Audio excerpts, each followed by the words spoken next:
Okey, Assalamualaikum warahmatullahi wabarakatuh. Selamat petang. Kita live di Facebook petang ni. Sekejap. Ya. Sementara menunggu waktu nak habis kerja kat pejabat. Okey, terima kasih. Itu kawan-kawan kita yang sempat jenguk-jenguk di Facebook saya live sekarang ini. Kadang-kadang kita live di channel YouTube, kadang-kadang juga di Facebook lah. Ya. Seperti biasa, permudahan bagi mereka kawan-kawan dalam Facebook yang belum lagi subscribe channel YouTube saya. Saya perkenalkan Fauzdin Channel ya. Minta tolong kerjasama untuk subscribe. Boleh kita kongsikan seramai mungkin rakan-rakan kita untuk kita menghadapi persiapan kita menghadapi PRU dalam suasana yang baru, kempen yang baru iaitu melalui media sosial.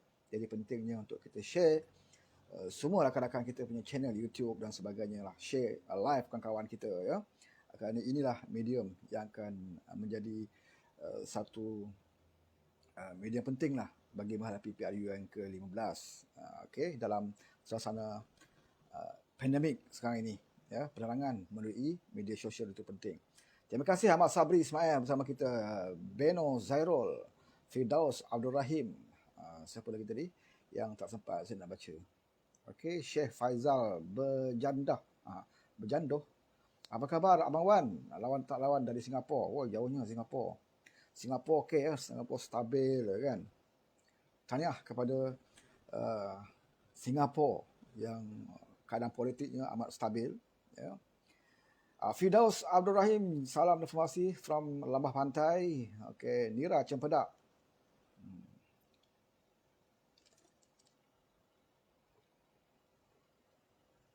Suara clear tak suara?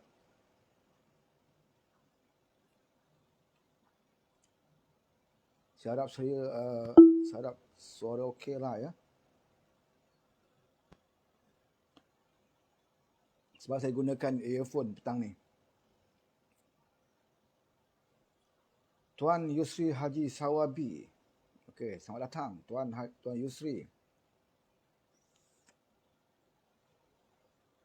Hari ni saya isap stick. Nak cuba rasa stick.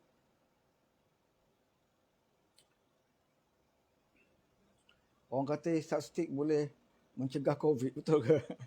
Muhammad Fauzi. Kerajaan 69. Okey. Saya nak ulas satu saja.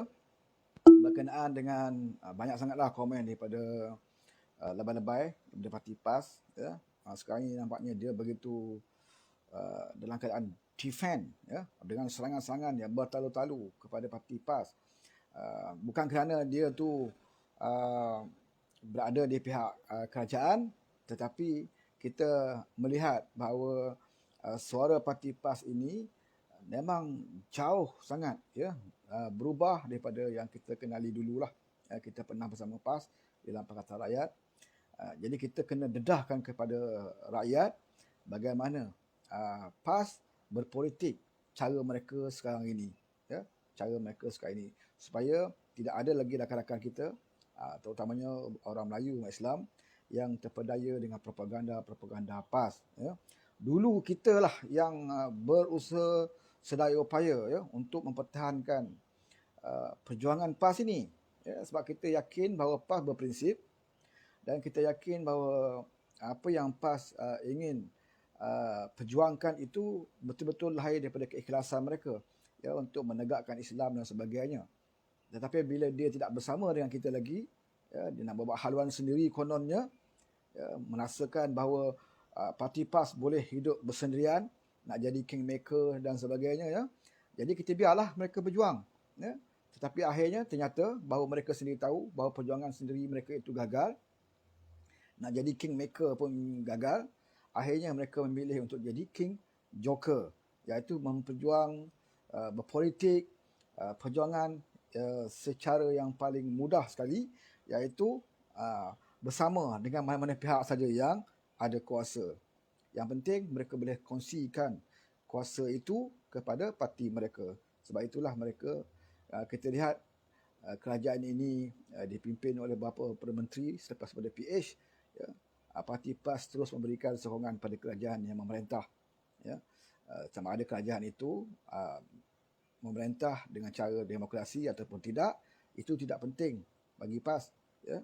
Tidak penting bagi PAS. Bagi mereka, mereka boleh bersama dengan kerajaan itu asalkan mereka diberikan imbuhan jawatan dan kedudukan. Okey. Muhammad Jeffrey baru tahu PAS sekarang tak boleh pakai gila jawatan nak jadi menteri. Ini yang saya nak ceritakan. Ini yang saya nak dedahkan. Ini yang saya nak sebutkan. Kerana ramai di kalangan rakan-rakan kita yang melihat parti PAS ini adalah parti yang perjuangkan agama, parti yang betul-betul untuk membawa agenda Islam. Ya. Pada asalnya, kalau ikut perlembagaan, sememangnya itulah dasar dia.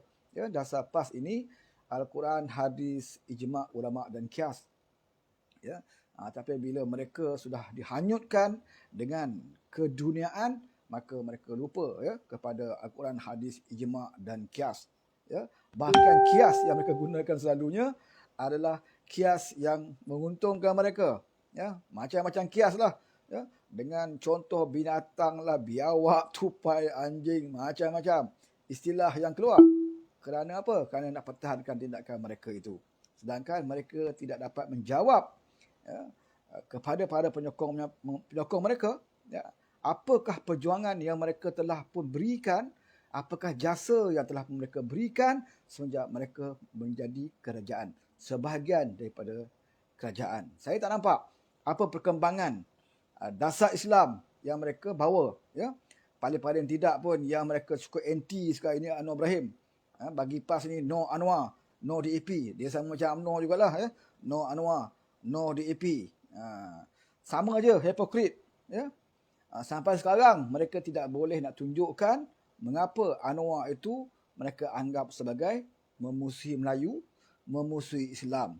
Ya. Bahkan Anwar berjaya buktikan bahawa sewaktu dia berada di dalam kerajaan satu ketika dahulu, dialah yang melaksanakan banyak agenda Islam. Walaupun ketika itu Anwar berada di dalam UMNO. Ya. Dialah yang menerapkan, ada dasar penerapan nilai-nilai Islam itu di dalam UMNO berlaku ketika Anwar berada di dalam UMNO. Ya. Masyarakat Madani yang diperkenalkan ya, dengan agenda Islam seperti perbankan Islam, macam-macam. Di mana kementerian saja yang Datuk Seri Anwar berkhidmat sewaktu dalam UMNO, semuanya dia terapkan sedaya upaya dia ya, tentang akhlak dan juga syiar Islam itu dikembangkan daripada pemakaian kita. Waktu dia jadi Menteri Pendidikan, ubah dasar dalam Kementerian Pendidikan. Saya masih ingat dan saya sempat sekolah ketika itu di sekolah menengah kita pakai lelaki pakai seluar pendek, perempuan boleh pakai skirt, guru-guru pun ramai pakai skirt kan. Tapi bila Anwar mengubah dasarnya kepada umat Islam, dibenarkan lelaki pakai seluar panjang, perempuan baju kurung dan bertudung, maka bermulalah di situ guru-guru ramai dah pakai tudung, ramai dah berbaju kurung ya. Pelajar lelaki pakai seluar panjang, perempuan pakai baju kurung. Ini bermula di era Anwar. Tidak boleh PAS nafikan. Walaupun PAS sebelum itu pada tahun 70-an, PAS pernah menjadi kerajaan. Kita jangan lupa, bukan baru-baru ini saja PAS turut serta dalam kerajaan. Pada tahun 70-an lagi, PAS pernah berada bersama Kerajaan Barisan Nasional. Di zaman Datuk Asri, presidennya. Ketika itu, masih lagi pelajar berseluar pendek. Masa itu tahun 70-an tidak ada lagi budaya bertudung ni. Ya. Maknanya PAS dari segi pemakaian tudung pun tak mampu dia nak laksanakan. Jauh lagi lah hudud dan sebagainya. Ya. Tapi di zaman Anwar Ibrahim, barulah era ya, budaya orang Melayu Islam itu bertudung, berbaju kurung, guru-guru bersopan dan sebagainya. Ini yang dibawa oleh Datuk Seri Ibrahim. Kemudian yang lebih besar lagi, sistem kewangan Islam, ya, bank Islam, pendidikan pengajian Islam, universiti Islam, ya, takaful, macam-macam, insurans dan sebagainya. Ini dilaksanakan di era Datuk Seri Anwar Ibrahim. Ya. Apakah itu tidak dituntut di dalam Islam? Itulah yang dituntut oleh Islam. Ya. Sedaya upaya mungkin yang selalu disebut oleh Datuk Seri Anwar Ibrahim, ya, melakukan islah sedaya upaya. Ya, tentang berjaya atau tidak, itu Tuhan tidak persoalkan. Apakah kamu berusaha sedaya upaya kamu untuk melaksanakan islah? Ini yang Datuk Seri Anwar Ibrahim lakukan. Bukan semata-mata menjadi penyedap bercakap di dalam ceramah. Dalam ceramah memang sedap cakap. Ya?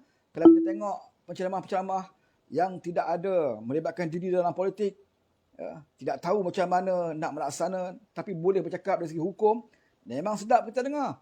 Ya? Sebelum masa PAS jadi pembangkang dulu. Wah, kalau kita dengar ucapan dia, wah ini sudah hebat. Ya? Melaksanakan hudud. Hudud adalah nyawa kami. Hudud itu adalah nyawa kami. Ini pernah keluar daripada pemimpin PAS. Mursyidun Am PAS sendiri. Dia bermusuh dengan DAP pun kerana hudud. Daripada dulu lagi pun. Ya? Bertentangan dengan DAP ni kerana hudud. Tapi yang peliknya, dia boleh bersama dengan MCA. Padahal MCA ni yang paling kuat menentang hudud berbanding dengan DAP. Ya, dia juga boleh bersama dengan UMNO. Walhal dia tahu UMNO juga adalah penentang kepada hukum hudud. Daripada dulu lagi. Bahkan UMNO pernah menyaman enactment hudud di Kelantan. DAP tak pernah saman pun hudud di Kelantan. Ya, masa di era Tok Guru Nik Aziz memperkenalkan, ya, dalam DUN Kelantan, enactment hudud ini, yang menyaman hudud adalah daripada UMNO, bukan DAP. DAP hanya sekadar tidak bersetuju. Ya, itu pun atas dasar undang-undang. Ya, DAP tidak bersetuju dengan hudud bukan kerana menentang Islam. Dia tidak bersetuju atas dasar undang-undang. Kapar Singh itu adalah seorang pengamal undang-undang yang hebat. Dia kata kalau hudud dilaksanakan bermakna bertentangan dengan perlembagaan. Dan memang betul. Ya, hudud tidak akan boleh dilaksanakan selagi perlembagaan itu tidak dipinda. Nak pindah perlembagaan, mesti ada 2/3 majoriti dalam parlimen. Dan kamu jadi kerajaan. Tapi kalau PAS tak jadi kerajaan, dan PAS bukan 2/3 berada dalam parlimen, mana mungkin kamu nak cerita dengan rakyat, kamu nak laksanakan hudud. Ya, kamu dapat perintah Kelantan yang hampir majoriti 100% Melayu pun, kamu masih lagi gagal laksana hudud. Bila kita petikai, dia kata apa? Kami baru perintah Kelantan. Kami tidak ada upaya nak laksanakan hudud. Kami kena jadi kerajaan, baru boleh kami laksanakan. Nah, Tuhan bagi peluang. Ya, melalui pengkhianatan, melalui tebuk atap, kamu sekarang menjadi sebahagian daripada kerajaan. Di zaman Muhyiddin Yassin, kamu gagal juga laksanakan banyak agenda Islam. Ya, dia bagi alasan, kita jadi PAS menteri kabinet ada berapa orang saja pun. Dan kita jadi menteri alam sekitar. Apa yang boleh kita lakukan? Ya? Dan Tuhan uji lagi di bawah Ismail Sabri, bawah kerajaan 69 ini. Ya? Kesinambungan daripada kerajaan gagal dahulu diserahkan kepada Pak Mael kita. Ya? Dan Pak Mael bagi peluang PAS jadi menteri agama. Bukan menteri saja, timbalan menteri pun dia bagi kepada PAS. Ya? Bila orang tanya tentang bukan hudud lah, hudud tu dah kira tinggi sangat. Dah campak jauh ke mana dah, tak tahulah oleh PAS ni. Tanya tentang RUU 355 pun. PAS kata apa? Tak usah cerita pasal RUU 355. Takkan lari gunung dikejar. Maksudnya, kena bersabarlah. Ya, kena bersabar. Walaupun nak terburu-buru, takkan lari gunung dikejar. Ini jawapan dia. Padahal kita tahu satu ketika dahulu, bila dia bercakap dengan UMNO sedemikian rupa, nak laksanakan Islam, bila UMNO kata, di zaman Anwar Ibrahim dulu pun, ya, Datuk Seri Anwar Ibrahim selalu sebut bahawa kita tidak boleh melaksanakan Islam tergesa-gesa. Sebab itu di waktu zaman Datuk Seri Anwar Ibrahim menjadi timbalan Perdana Menteri, Datuk Seri Anwar Ibrahim selalu jawab hujah-hujah PAS ini. Dia kata kita laksanakan apa yang boleh kita laksanakan dahulu, yang mudah-mudah dahulu, iaitu dengan cara menerapkan nilai-nilai Islam, penerapan nilai Islam. Buat apa kita nak cerita tentang hudud ketika itu dalam keadaan pelajar pun masih lagi bertelanjang, yang ini tidak menutup aurat. Ya? Hukum yang wajib atas diri sendiri pun masih gagal diterapkan di dalam sistem pendidikan. Ya? Bagaimana kamu nak cerita tentang perundangan yang tinggi-tinggi? Sebab itu Anwar membuat perkara yang boleh dia buat, yang basic dulu. Ya? Yang dituntut oleh Islam. Apa dia? Pelajar lelaki, ya, yang selepas balik wajib menutup aurat, masuk juga yang wanita. Sebab itu diterapkan di dalam sistem pendidikan. Ya? supaya pelajar lelaki Melayu Islam dan juga perempuan pakai baju kurung, perempuan lelaki pakai seluar panjang, tidak lagi seluar pendek. Jadi guru-guru pun akan ikut, ya, guru-guru yang beragama Islam perempuan tidak lagi pakai skirt dan sebagainya, guru pakai baju kurung, pakai tudung. Ini benda yang mudah untuk dilaksanakan dan Anwar lakukan. Nampak macam mudah, tapi itu adalah kewajipan yang Islam sendiri minta. Apa lagi yang boleh dilakukan oleh Anwar? Perkara yang mampu dilakukan ketika itu. Ya, selain daripada fikir tentang hudud. Ya, dalam sistem keuangan Islam, perbankan Islam. Dia perkenalkan Universiti Islam, bank Islam. Bermakna kita ada pilihan. Selama ini PAS dia kata, oh ini bank kafir. Ya, peninggalan orang kafir. Dengan sistem riba dan sebagainya. Islam mengharamkan riba. Sekarang pilihan dah ada. Kita ada bank Islam. Dia perkenalkan oleh Anwar Ibrahim. Di samping kita tidak mematikan sistem keuangan yang lain. Kita harus tahu bahawa kita tidak boleh mengubah semua sistem keuangan kerana dunia ini bukannya dikontrol oleh orang Islam ekonominya. Ya, dunia ini bukan dikawal oleh orang Islam ekonominya. Kita harus akui bahawa dunia ini masih lagi dikawal oleh orang Barat. Maka kalau nak laksanakan, perlulah laksanakan sekadar yang kita boleh lakukan di dalam negara kita. Maka diadakan bank Islam tanpa kita mengharamkan mana-mana bank yang lain. Diadakan Universiti Islam tanpa kita mengharamkan mana-mana universiti lain ataupun pusat pengajian yang lain. Pilihan ada pada kita. Kalau nak anak kita mengaji, belajar universiti dengan pendidikan Islam, kita ada bank Islam. Ini Anwar tawarkan. Dan saya masih ingat dalam pelajaran kita di sekolah rendah lagi, dulu dipanggil belajar tata rakyat ataupun civic, ya, satu subjek. Sekarang ni saya tahulah, sekarang ni ada pendidikan moral kot, dia ganti. Dulu ada, ya, buku tata rakyat ataupun civic. Dalam tu dia ada sebut, ya, tentang kisah mandi Safar. Kisah dulu orang Melayu ni masuk bulan Safar, dia ada mandi Safar, tak salah saya kat Melaka kat mana. Bulan Safar kena mandi Safar. Dah macam agama Hindu dah, mandi kat sungai Gandis, untuk menghapuskan dosa. Dulu orang Melayu percaya kepada ni. Ada yang mandi Safar dan mereka percaya di bulan Safar jangan ada buat apa-apa. Bulan ini bulan bala bencana. Bulan Safar ni kalau nak menghatankan anak, jangan buat bulan Safar. Kalau nak mengadakan majlis perkahwinan, jangan buat pada bulan Safar. Ya, ini kepercayaan karut marut kaum Melayu, orang Melayu dahulu kala. Ya, itu yang dilakukan oleh Datuk Seri Anwar Ibrahim ketika itu, menghapuskan sikit demi sedikit, ya, kepercayaan karut marut yang menjadi pegangan orang Melayu.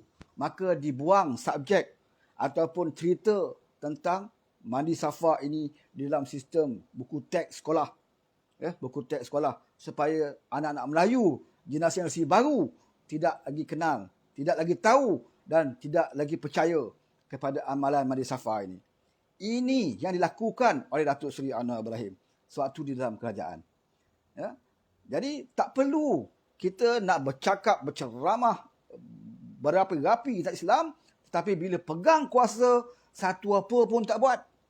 Ya? PAS berada di bawah Muhyiddin. Apa dasar Islam yang PAS buat? Yang nampak besar lah. Ya? Kalau setakat nak pergi menteri, pergi tahnik bayi, ya, macam dulu. Di zaman Muhyiddin, Menteri Agama, buat kerja, pergi tahnik anak Datuk Siti Nurhaliza, ya, pergi susun tuala wanita. Ini bukan dasar Islam. Ya, ini bagi orang biasa pun boleh buat, setakat nak susun tuala wanita, kan? Bagi kat office boy pun boleh buat. Ya, tok tahnik, ini bagi kat tok imam kampung je boleh tahnik bayi. Tak payahlah Menteri Agama. Ya, bagi makan kuda dekat zoo, ini bukan kerja Menteri Agama. Dasar apa dia dasar?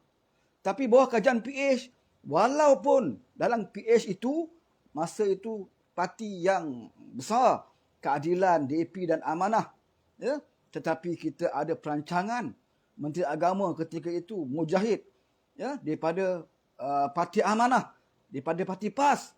Dia mempunyai idea bagaimana nak nampak PH ini, walaupun baru lagi jadi kerajaan, baru nak bertatih bangun jadi kerajaan, tapi kita kena buat satu dasar yang menampakkan kita serius tentang syiar Islam. Apa yang kita buat?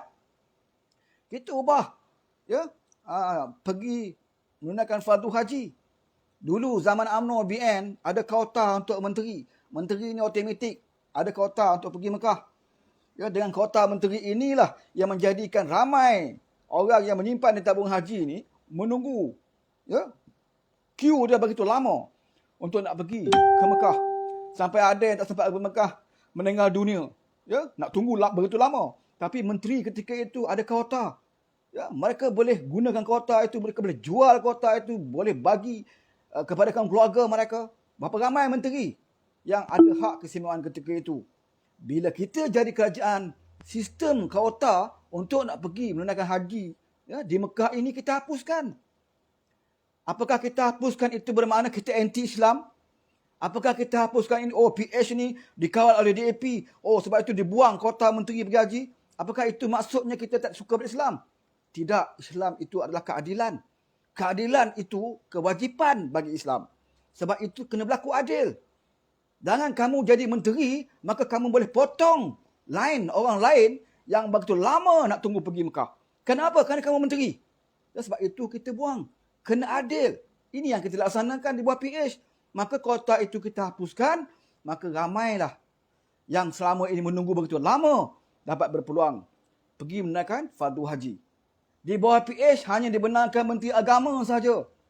Pergi seorang Menteri Agama saja dibenarkan untuk menggunakan kuota dia sebagai Menteri Agama untuk pergi ke haji. Itu pun dengan tugas dan tanggungjawab, iaitu untuk menentukan bahawa operasi ataupun pengurusan tabung haji di Mekah sana dapat diuruskan dengan baik.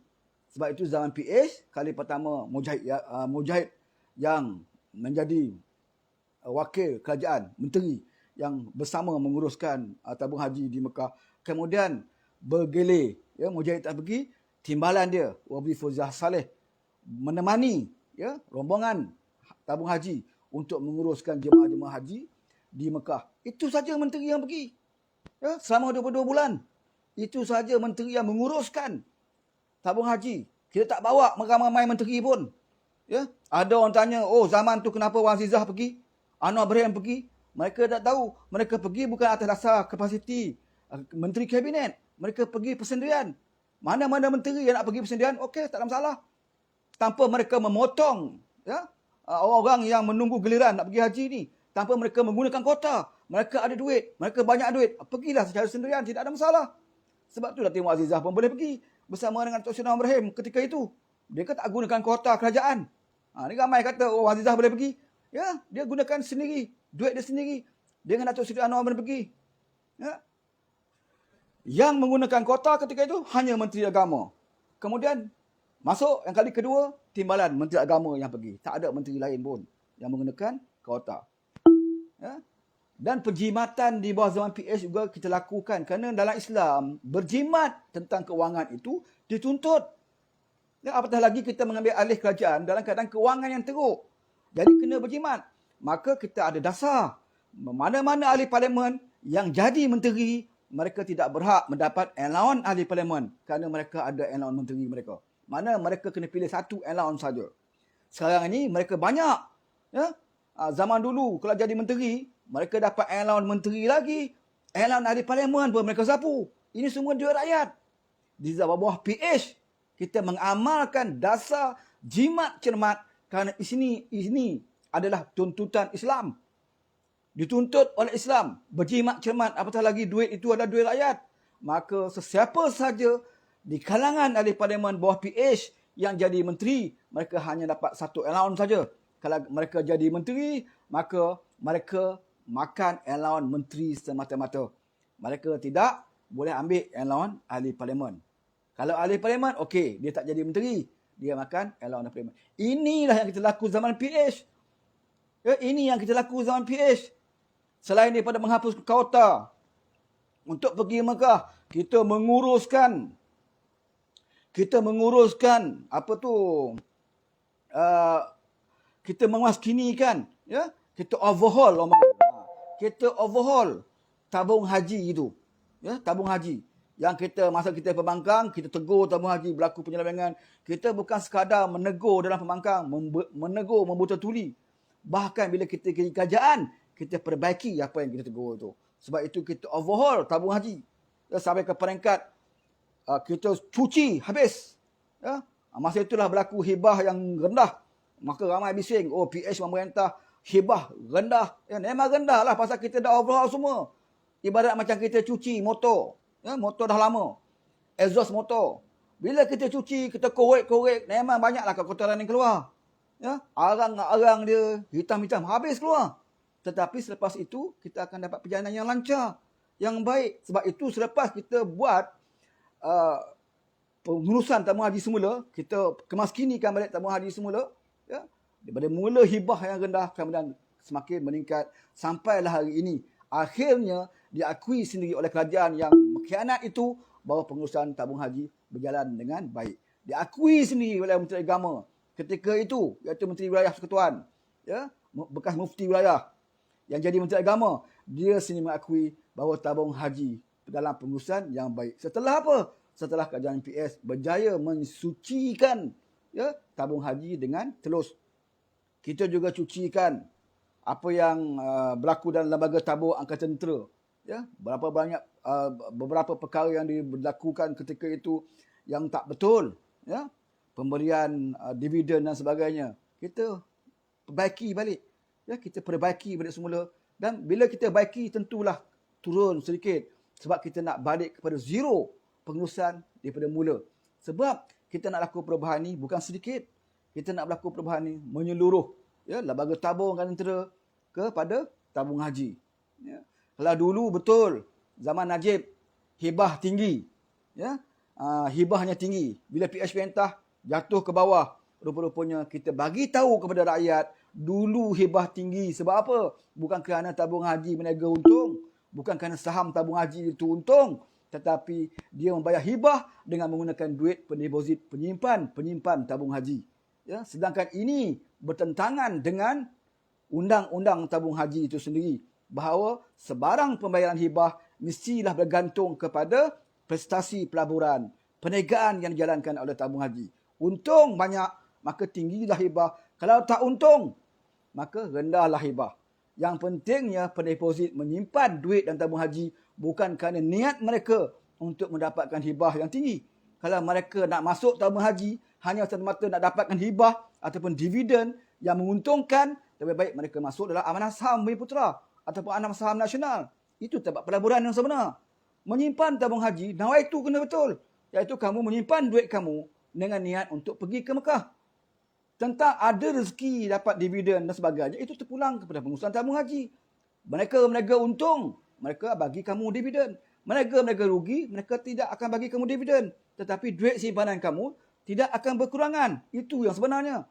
Ya, tapi di zaman Najib dulu, nak tunjuk bahawa UMNO ni bagus, UMNO ni hebat, UMNO ni jaga Melayu dan Islam, maka diberikan hibah yang tinggi-tinggi. Maka orang pujilah tabung haji bagus-bagus. Bila kita perintah, kita semak bahawa selama ini mereka berikan hibah itu bukan daripada keuntungan tabung haji, tetapi daripada pendeposit yang menyimpan dalam tabung haji. Di bawah PH, kita katakan bahawa hibah ini, ya, akan diberikan kepada pendeposit sekiranya tabung haji mendapat keuntungan di dalam pelaburan mereka. Yang penting, duit yang kamu simpan itu tidak akan kurang, tidak akan dicuri, tidak akan diguna pakai. Ya, ini yang kita lakukan di bawah PH. Ini yang Islam ajar. Ya, kita kembali kepada fungsi sebenarnya, ya, kewujudan tabung haji itu. Ia bukannya satu tempat untuk kita mencari keuntungan seperti mana amanah saham dan sebagainya. Itu bukan, ya, fungsi ataupun tujuan tabung haji itu diwujudkan. Begitu juga dalam banyak perkara lah kalau nak cerita pasal syiar Islam ini, ya, di bawah PH. Kita cuba di bawah timbalan Menteri Agama ketika itu Wabi Fauzah Saleh, dia mengumumkan bahawa kerajaan PH bercadang untuk memberikan status guru tetap kepada guru-guru kafar, ya, guru yang mengajar kelas agama dan fardu ain yang ketika ini bersifat kontrak, ya, sedangkan mereka juga seperti guru lain yang kena mengajar Ya, jadi di bawah kerajaan PH kita telah pun mengkaji dan juga merancang untuk meletakkan mereka ini sebagai guru berstatus tetap, iaitu mereka boleh mendapat kenaikan gaji tahunan, allowance yang sama, kenaikan pangkat dan juga faedah pencen dan sebagainya.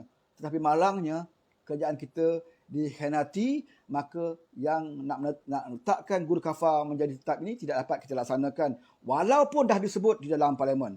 Ya, walaupun dah disebut di dalam parlimen ketika kita merentah baru setahun lebih, ya, sudah pastinya nak menyerapkan guru kafar ke dalam guru tetap makan masa, ya, untuk pindaan undang-undang dan sebagainya, melibatkan JPA dan sebagainya. Mana mungkin dapat dilaksanakan dalam 22 bulan. Sebab itu jangan khianat. Orang tengah buat kerja baik, jangan kamu khianat.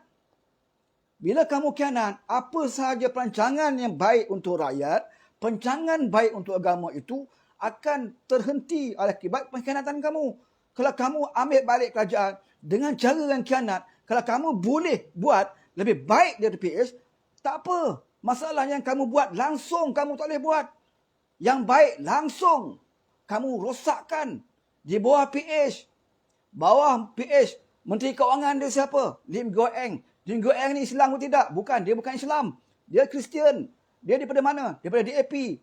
Ya, apa yang dia buat? Dia tahu bahawa judi ini bukan saja semua agama tolak. Tetapi judi ini dari segi moralnya, tanyalah siapa manusia pun yang ada akal fikiran, ada satu perbuatan yang tidak baik. Maka atas dasar itulah Lim Goh Eng mengatakan di zaman UMNO Najib, 1 tahun cabutan judi 22 kali. Di zaman UMNO Barisan Nasional, di bawah Najib, 22 kali setahun. Di bawah PH, kita katakan nak membudayakan masyarakat Malaysia supaya memandang judi ini satu kegiatan yang tidak baik, maka kita kurangkan kepada 8 kali saja setahun. Ya, 8 kali saja setahun.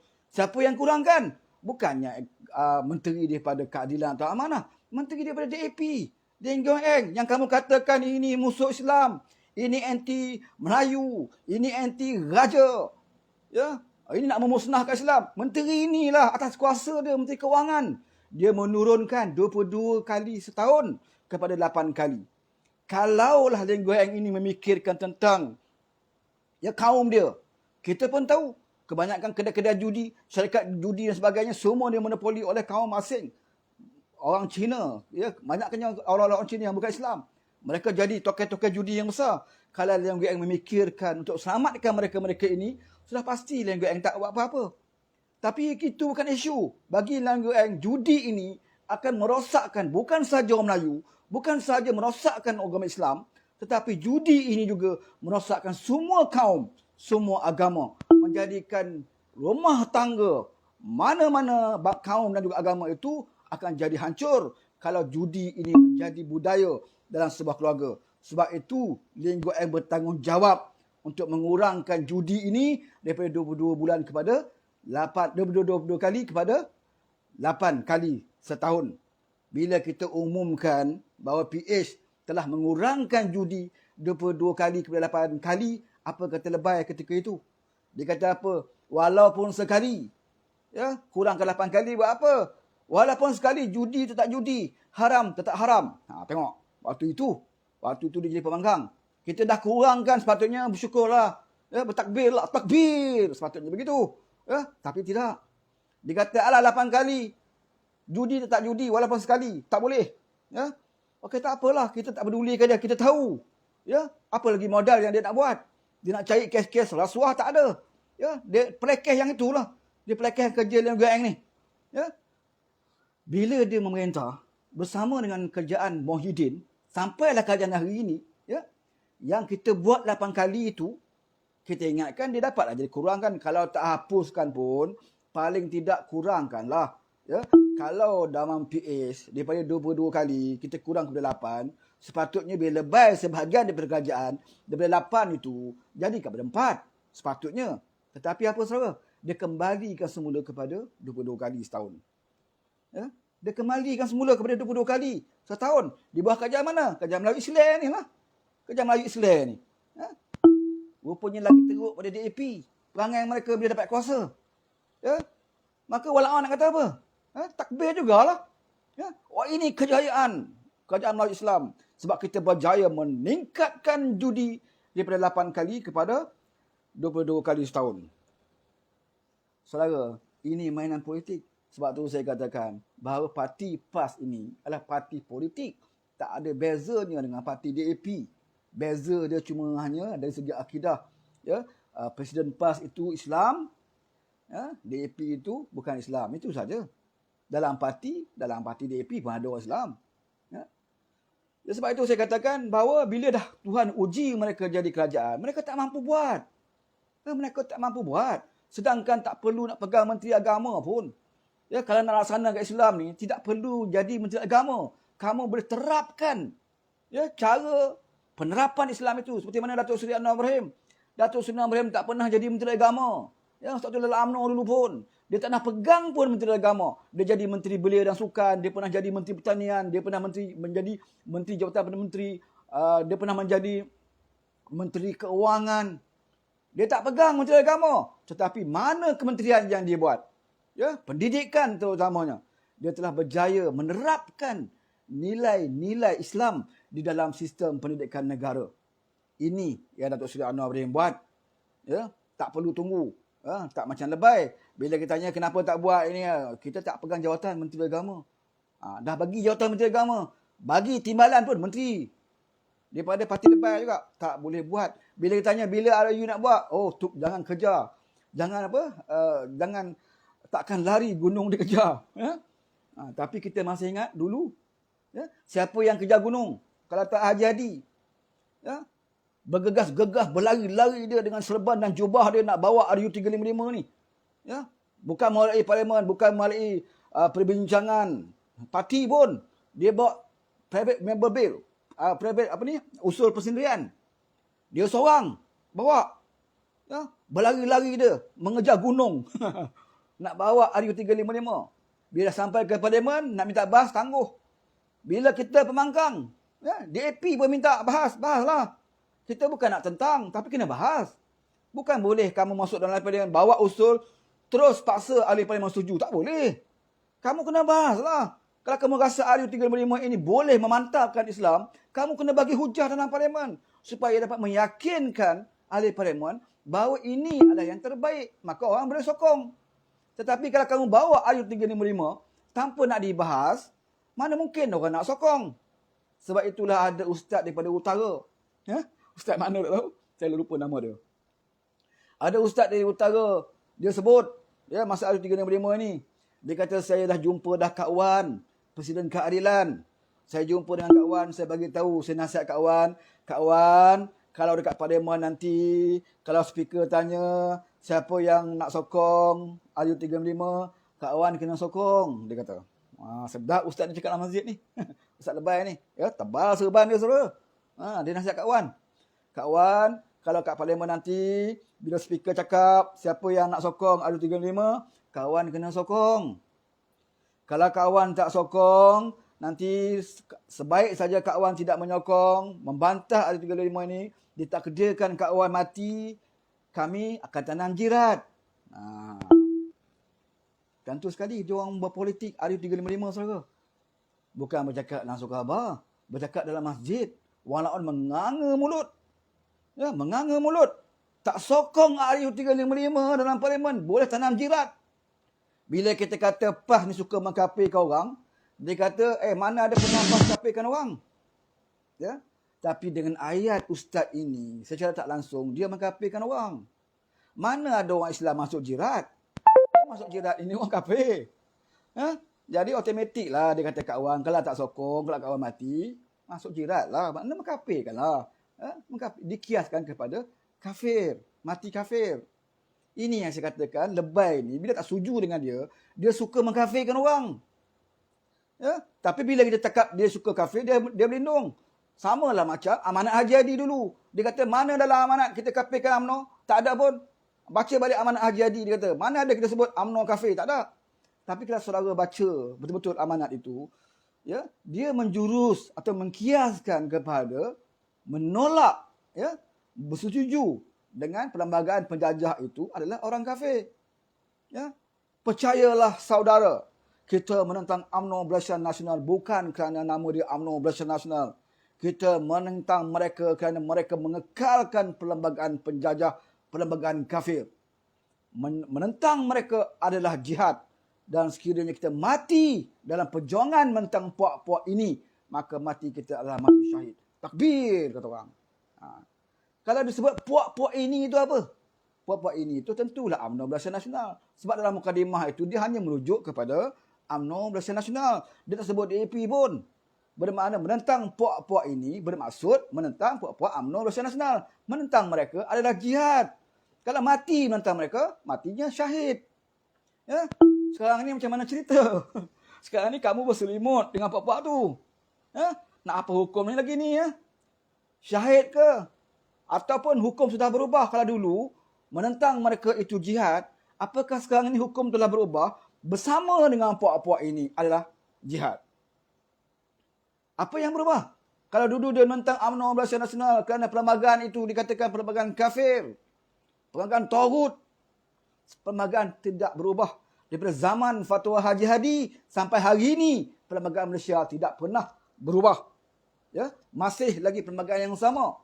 Itulah perlembagaan yang kamu pertahankan sewaktu kamu mengangkat sumpah sebagai menteri dan juga wakil rakyat. Wallahi, wabillahi, watallahi akan memegang teguh dalam kepada perlembagaan Malaysia. Ya, perlembagaan Malaysia itu apa? Perlembagaan yang kamu sebut sebagai perlembagaan kafir itulah. Perlembagaan yang kamu sebut sebagai perlembagaan penjajah, perlembagaan taghut. Sekali hari ini kamu bersumpah dengan nama Allah untuk mempertahankan perlembagaan yang kamu sebut kafir, yang kamu sebut penjajah, yang kamu sebut taghut itu. Begitu sekali kamu menjual agama untuk memperdayakan umat Islam. Sebab itu negara kita susah nak bangun. Sebab kita, pemikiran kita mudah terpedaya dengan orang-orang agama seperti ini. Bercakap agama hebat, tetapi bila diberikan kuasa, mereka gagal untuk melaksanakan apa yang mereka katakan. Bahkan mereka mencari dalil bagaimana untuk mereka menghalalkan kegagalan mereka. Hari ini mereka sebut, jangan cerita pasal Ayu 355, takkan lari gunung dikejar. Sebab itu mereka jadi pembangkang. Hudud adalah nyawa kami. Menentang Ayu 355 itu, matinya malah mati dalam jirat. Ya, sampai ke tahap itu.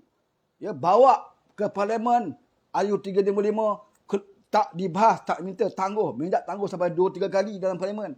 Dia bawa, dia sendiri minta tangguh. Dia bawa, dia minta tangguh. Kemudian keluar parlimen, puak-puak lebay ni angkat Haji Hadi sebagai wira Islam. Pegang banner ramai-ramai. Panggil budak-budak tahfiz, pondok-pondok. Ya, geng-geng pondok mana tak tahu, motor snack mana tak tahu. Berkumpul di parlimen, ya. Pegang banner wira agama, jihad, mujahid. Sebagai bawa Ayu 355 ni. Sekadar bawa, tak nak bahas, tak nak usul. Bagi kat Lenggo Eng pun boleh bawa. Bawa dalam parlimen, baca, duduk. Nak bahas tak mau, nak tangguh. Kalau macam tu tak perlulah bawa ulama Presiden PAS yang nak bawa. Memadai kamu. Ya, memadai bagi budak tahfiz je. Ya, bagi DAP pun boleh baca. Tak masalah. Bermakna kemahuan tu tak ada, saudara. Keinginan tu tak ada. Semata-mata untuk mempolitikkan Ayu 355. Hari ini mereka tak cerita lagi tentang hudud. Kalau dulu tahun 70-an, 80-an, ya, itulah isi kandungan ceramah mereka. Kalau tak sebut pasal hudud, itu bukan ceramah PAS. Ya? Kalau tak mengkafirkan orang, itu bukan ceramah dia. Ya? Ini, sekarang ni mereka bersekongkol dengan puak-puak ini. Hari ini, jangan, ya, tidak akan lari gunung dikejar. Maknanya Ayu 355 yang sebutlah, ya, takkan lari gunung dikejar. Isunya, gunung memang tak lari. Tapi kita yang nak pergi kejar gunung tu, nyawa kita sampai bila? Ya, PAS ni, ya, nyawa sampai bila? Apakah sempat kamu nak kejar gunung? Ataupun kamu akan mati sebelum itu? Apakah kamu nak jawab depan Allah nanti? Bagaimana kamu menipu ahli-ahli kamu?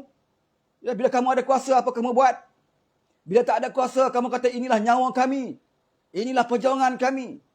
Ya? Dulu, masa kita UMNO, dia pernah kata kepada UMNO. Masa Anwar Ibrahim berada dalam UMNO, mereka menuntut diadakan undang-undang hudud. Anwar Ibrahim jawab, ya, kita ansur-ansur lah buat. Islam ni kena beransur-ansur. Kena terak perlahan-lahan. Apa kata PAS? Kalau nak tunggu ansur-ansur, nak tunggu bagi orang faham, nak tunggu bagi budak muda faham, sampai kiamat orang takkan faham, dia kata. Maknanya sampai kiamat hudud takkan buat. Kalian nak tunggu bersangsuh. Ya? Masa itu Anwar Ibrahim jawab apa? Ya, pelaksanaan Islam ini perlu diterapkan perlahan-lahan. Anak-anak muda, pelajar-pelajar harus diberikan pendidikan, penerangan tentang hukum hudud ini. Tentang Islam ini diberi penerangan terlebih dahulu. Barulah nak laksanakan. Oh, PIMPAS kata apa? Oh, nak tunggu sampai bagi orang faham. Nak tunggu sampai orang pandai. Oh, sampai kiamat lah. Sampai kiamat, dia kata. Kenapa undang-undang lain tak perlu nak bagi penerangan? Kenapa boleh buat? Dia kata. Undang-undang memandu contoh. Undang-undang melarang merokok contoh. Kenapa boleh buat tanpa perlu penerangan? Kenapa RU 35 hudud tak boleh buat? Nak kena tunggu penerangan dulu. Itu hujah mereka. Ya? Tapi bila mereka ada kuasa, senjata di tangan mereka, ya, mereka kata apa? Takkan lari gunung dikejar. Inilah cara dia.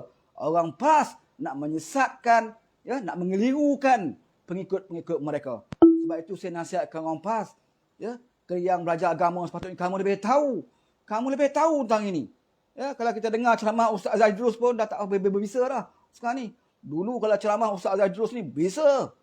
Ya, macam-macam. Sekarang ni dah kurang. Sebab dia tahu nak sentuh kawan dia, pemimpin dia, jadi kerajaan. Nak sentuh macam mana? Ya. Tembak-tembak daripada jauh macam tu je lah. Kan? Kalau dulu, cakap direct. Ya. Siapa yang buat judi, ini kerajaan setan. Oh, direct. Sekarang tak boleh cakap, saudara. Tak boleh cakap. Sebab apa? Kawan mereka. Itu parti yang dia sokong. Itu parti yang dia dukung. Mulut berat nak bercakap. Ya? Sebab itu saya katakan, Islam ni, kalau nak laksanakan Islam ini, bukan hanya dengan slogan. Bukan dengan hanya menempelkan, ya, perlembagaan Islam itu ke dalam parti. Tetapi yang paling penting, walaupun parti itu bukan berjenama Islam, tetapi perjuangan mereka. Inilah kita lakukan, terutamanya dalam Parti Keadilan Rakyat. Kita meletak nama Parti Keadilan itu pun sudah melambangkan, ya, itulah prinsip Islam. Kerana Islam itu adalah adil. Islam itu prinsip utamanya adalah adil. Bahkan hukum hudud itu pun berpaksikan kepada keadilan. Ya? Kalau kamu tidak berlaku adil, maka jangan ceritalah pasal hudud. Kalau kamu buat satu peraturan, undang-undang, kamu sendiri yang langgar, peraturan kamu itu kamu langgar dan kamu dapat hukuman yang tak setimpal, tak sama dengan rakyat di bawah, bermakna tidak berlaku adil. Maka jangan sembanglah pasal hudud. Kamu tak layak nak cerita pasal hudud kalau kamu sendiri tidak berlaku adil. Ya? Contohnya dalam kerajaan sekarang ini, mana mungkin, mustahil kerajaan sekarang ini laksana hudud. Ya? Dan tak mungkin boleh laksana hudud. Sebab hudud itu hendaklah adil. Sedangkan kamu mendapat kerajaan ini secara zalim. Kerajaan yang dibentuk ini secara tidak adil. Bagaimana kamu nak melakukan hudud? Bagaimana kamu nak melakukan keadilan? Sedangkan kuasa yang kamu pegang sekarang ini pun bukan melalui keadilan. Kamu lakukan yang kezaliman. Kerana dalam prinsip Islam itu, adil adalah meletakkan sesuatu pada tempatnya. Ya, lawan bagi adil adalah zalim. Maka kamu tidak meletakkan sesuatu pada tempatnya. Apa dia? Iaitu kamu menjadi kerajaan tanpa memberi mandat rakyat. Kamu jadi Perdana Menteri bukan rakyat yang pilih. Kamu jadi menteri bukan rakyat yang pilih. Tetapi dipilih oleh ahli parlimen yang telah pun melakukan pengkhianatan, menjatuhkan sebuah kerajaan mandat rakyat. Orang-orang inilah yang melantik kamu jadi pemimpin. Orang inilah yang membentuk kerajaan sekarang. Maka jangan PAS sekali-sekali nak cerita tentang hudud. Jangan PAS sekali-sekali nak cerita tentang RU 355. Perbersihkan ini. Muhasabah ini. Kamu harus lari daripada kerajaan yang zalim ini. Kerajaan yang tidak dipilih oleh rakyat ini. Iaitu meletakkan sesuatu itu bukan pada tempatnya. Itu adalah kezaliman. Ya, dalam Islam ini berlaku zalim itu adalah amat berdosa besar. Ya, melakukan kezaliman. Apatah lagi kamu melakukan kezaliman kepada seluruh masyarakat dalam negara kita ini. Ya, sedangkan kita nanti imam solat pun kena mendapat jemaah restu, mendapat mandat daripada jemaah kita, makmum kita. Ya, mereka redha kita jadi imam, maka kita boleh duduk depan jadi imam. Ya, tak boleh imam itu dibenci oleh bilangan majoriti dalam makmum mereka. Ya, mereka tidak boleh seseorang naik jadi imam kalau makmum ramai yang tak suka kepada dia. Tak boleh. Walaupun kamu hebat baca Al-Quran, walaupun jubah kamu labuh, walaupun serban kamu tebal, tetapi kalau makmum majoritinya tidak mahu kamu jadi imam, maka kamu harus berunduh. Itu jadi imam solat. Ya, kalau berlaku kesilapan dalam solat pun, kamu hanya berlaku kesilapan dalam masjid itu saja. Ya, dalam masjid itu saja. Apatah lagi kamu jadi Perdana Menteri atau menjadi ketua kerajaan, melakukan kesilapan, tindakan kamu itu bukan melibatkan satu dua, melibatkan seluruh negara, seluruh sistem akan rosak kerana kegagalan kamu. Hari ini pun kita dah lihat, ya, berapa bulan baru memerintah, kita dah tengok satu persatu kes yang nampaknya seperti nak diselesaikan. Ya, apakah PAS sanggup melihat ini? Apakah PAS sanggup melihat keadaan seperti ini dan bersekongkol dengan apa-apa ini? Sekarang kerajaan yang ada hari ini komplit, saudara. Ya, package komplit. Ya, kalau sebut dulu UMNO, UMNO kata apa? Oh, no Anwar, no DAP, no Bersatu. Itu UMNO sebut. Sekarang ni dia bersama dengan Bersatu. Bersama bentuk kerajaan dengan Bersatu. Apa yang Bersatu sebut? Pemimpin Bersatu sebut, oh, kita tidak akan bersama membentuk kerajaan dengan kleptokrasi. Tak mau dengan kleptokrasi. Sekarang ni Bersatu bersama dengan kumpulan kleptokrasi yang disebut sebagai UMNO. Geng-geng kluster mahkamah. Ya? Apa-apa sebut, kita tak akan berpakat dengan mana-mana kumpulan kluster mahkamah dan kumpulan-kumpulan yang dikenali sebagai kleptokrasi. Last sekali PAS bersama dengan kumpulan ini. Ya, semua ada. Yang pergi ke istana, sebuah bas itu package ni komplit. Sebuah bas itu semuanya ada kleptokrasi. Dalam bas itu ada kluster mahkamah. Dalam bas itu ada semburit. Dalam bas itu ada penjual agama. Komplit satu biji bas. Package mereka membentuk kerajaan hari ini. Sebab itu tak pelik kalau kerajaan ini gagal. Kerajaan ini tidak lagi dihormati oleh dunia luar. Ya, berapa banyak negara lain yang mengucapkan tahniah. Ya, daripada Muhyiddin dulu sampailah kepada Ismail Sabri. Mana ada negara yang bertamadun yang mengucapkan tahniah kepada kerajaan ini? Tak ada. Sebab mereka tahu bahawa kerajaan yang dibentuk ini bukan kerajaan yang mengikut lunas-lunas demokrasi. Yang mengucap tahniah, jiran-jiran sebelah. Itu pun terpaksa. Ya, jiran nak kata apa? Macam kita di rumah lah. Ya, suka tak suka jiran kita. Marah tak marah pun kalau dia sakit, kita jenguk juga. Ya? Tak suka kat jiran kita kalau hari raya, ucap juga selamat hari raya. Nak macam mana? Walaupun hati tak ikhlas. Kan? Macam itulah. Jiran saja yang bagi ucapan tahniah kepada dua kerajaan yang ikut tebuk atap ni. Mana ada negara lain, negara maju, mereka tak hormat. Sebab mereka tahu buat apa kita nak hormat kerajaan yang sebegini kerupa. Ya? Sebab itu saudara kita, negara kita musnah. Ya? Sebab itulah saudara, berubahlah ya, terutamanya kepada orang PAS. Berubahlah. Janganlah kamu sempitkan pemikiran kamu. Ya, dengan kata-kata pemimpin-pemimpin yang menjual agama untuk kepentingan mereka. Ya, mereka dapat jadi menteri, mereka dapat jadi timbalan menteri. Ya, tapi kamu yang susah payah di bawah sana, yang panjat pokok pasal bendera, ya, apa perjuangan kamu mereka tak laksanakan. Ya, sampai ada guru-guru pondok merengek sekarang ni nak bayar bil api tertunggak sampai 5-6 bulan, minta derma dengan orang. Ya, menteri mereka mewah-mewah. Kereta mereka mewah-mewah. Bukan kereta saja, kereta flat pun puluhan ribu nilai flat. Ya. Tapi ada guru pondok yang hanya tak bayar bil api 5 bulan, 20,000. Ya. 20,000 bil api itu sepatutnya boleh bayar dengan satu flat kereta VIP. Ahli Parlimen PAS. Ya, dengan flat saja boleh bayar. Tapi mereka tak bagi semua. Sebab itu terpaksa guru pondok ni merayu dalam Facebook. Ya, ibarat macam angkat bendera putih ya. Ya, tapi bila rakyat biasa nak makan, tak cukup makan, mereka angkat bendera putih, mereka dipersendakan. Ya. Ahli Parlimen PAS persendakan. Buat apa nak angkat bendera putih? Allah ajar kalau kita susah, angkat tangan, berdoa dengan Allah. Bukan angkat bendera putih, angkat tangan berdoa. Oh, ini sedap ahli parlimen. Tak apalah dia dapat gaji ahli parlimen. Ahli parlimen 10,000. Rakyat nak makan, angkat bendera putih, mereka persendakan. Bila mereka kena, pondok pengajian mereka nak bayar bil api pun tak boleh. Walaupun dia tak bulan. Ya, dia tak bulan. Pelajar-pelajar datang situ bukan free. Pelajar-pelajar datang situ bayar yuran. Dibayar untuk mengajar di situ. Tapi tak mampu nak bayar bil api, mereka minta bantuan daripada Facebook. Macam mana nak minta bantuan? Kena jual agama lagi sekali lah. So, siapa yang memberi sumbangan derma ini, di akhirat nanti Allah akan melapangkan, di mati nanti Allah akan melapangkan kubur mereka, dan di akhirat nanti akan macam lah.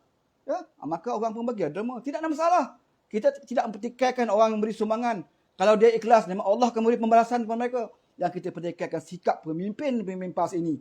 Ya? Yang membuatkan pengikut-pengikut mereka berada dalam kesusahan, terpaksa minta dengan orang lain sedang mereka hidup mewah-mewahan. Ya. Ini saudara, cukuplah petang ini nak ceritakan ya tentang tajuk yang ringkas sahaja tentang tembelang PAS. Ya, bila nak cerita pasal Islam, maka keluarlah hujah, ya, takkan lari gunung dikejar. Macam nak minang perempuan pula ya. Macam nak minang orang Thailand lah. Ya, macam mana pun takkan lari gunung dikejar. Aku boleh nikah walaupun secara online. Okey, cukup sampai sini. Terima kasih banyak kepada rakan. Ya. Kita ada sini Puan Normala daripada Pulau Pinang bersama kita. Syurikan, Azrin, Irwan.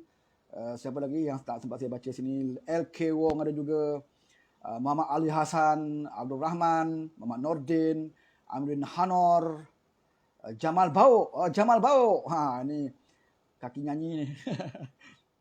Okey, Tok Likong Muhammad juga, J Hussein, Manasir Mak Nor ya, Fauzia Marafi. Kita juga ada Muhammad Lofty, J Hussein, okey.